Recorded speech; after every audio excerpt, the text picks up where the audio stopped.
In today's video, I'm going to teach you how to add family members in Duolingo.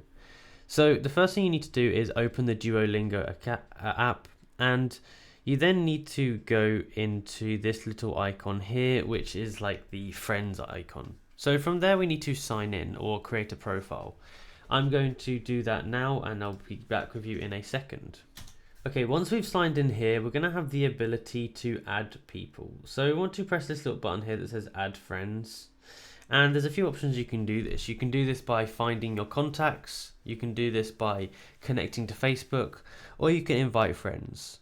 So pick which option that you'd want to do. Alternatively, you can search for their email, their name, or their username.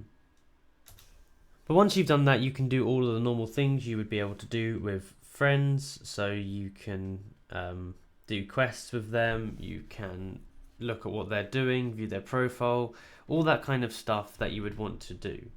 Now, it's pretty simple as that.